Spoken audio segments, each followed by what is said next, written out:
Mobility as a Service is a new innovative initiative coming out of Helsinki, the capital of Finland. The initiative brings all means of travel together, combining options from different transport providers into a single mobile service, removing the hassle of planning and one-off payments. This strategy determines the best option for each individual's journey. Mobility as a Service combines modes of transport, from brand new cars to taxis, buses, trains, and bike share, into a single mobile service. This relies on a digital platform that integrates end-to-end planning, booking, electronic ticketing, and payment across the various forms of transportation. The goal of such an initiative is to boost the use of current transport services and to bring productivity and efficiency to the entire transport sector. There are a number of driving forces on mobility as a service. Firstly, the advent of mobility as a service would allow the opportunity to solve urban density problems and make getting around easier and more efficient. The goal is to make it so convenient to get around that individuals opt to give up their personal cars for city commuting. This is, however, not due to being forced to, but because the alternative of mobility as a service is more appealing. A major driving force of mobility as a service is the fact that millions more people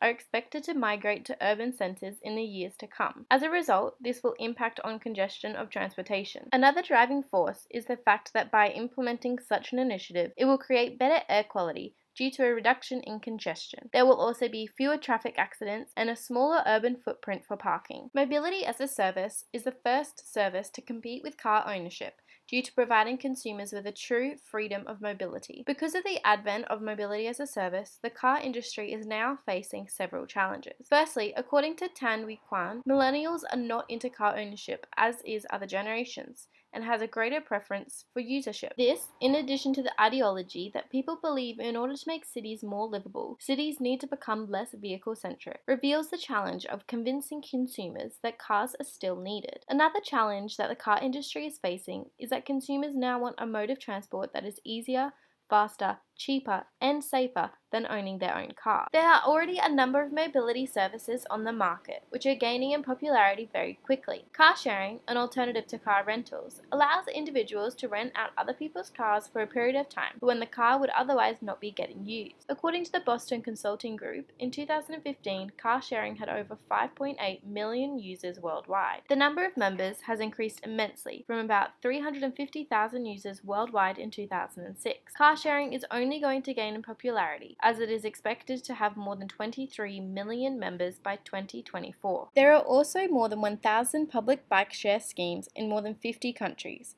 compared to only 11 cities worldwide in 2004. Ride-hailing services has also increased in popularity with providers such as Uber and Lyft. Uber's global footprint has now expanded to more than 500 cities in more than 70 countries. Lyft and Uber provide cheaper options to that of a taxi and allow for easy transport in your home city or when traveling abroad. Uber is also now testing driverless cars in Pittsburgh, taking advantage of technological advances. German car manufacturers of BMW and Volkswagen have recently become involved in the Mobility as a Service initiative.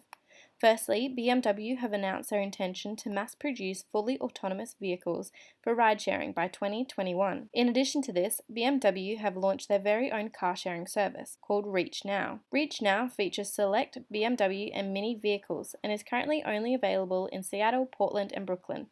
Such a service operates with a smartphone app and ties a designated small fleet of vehicles to a particular apartment building, business, or community. Volkswagen has also become involved through their development of the mobility services company Moja. Moja allows Volkswagen to market and develop its own mobility services either independently or in partnership with cities and existing transport systems. This service will feature fleet-based consumer shuttles and eventually autonomous on-demand transportation. There are a number of challenges that Australia faces for increasing mobility as a service in the country. Deloitte reveals there are various factors that are required to ensure a successful integration of mobility as a service in a country. These include widespread penetration of smartphones' 3G, 4G, 5G networks, high levels of connectivity, secure, dynamic, up-to-date information on travel options, schedules and updates, cashless payment systems, and integration of infrastructure that enables transfer between transportation services, for example, bike and car sharing spaces at train stations. It is vital that the government and transportation planners need to think through how the various modes of transport can and will link up. A major challenge of increasing mobility as a service in Australia is getting all players to work together and and ensure a seamless integration of the service. Mobility as a Service is a new innovative initiative which is changing the way in which the world transports from point A to point B. As the service starts to become implemented, it is only going to grow in the years to come.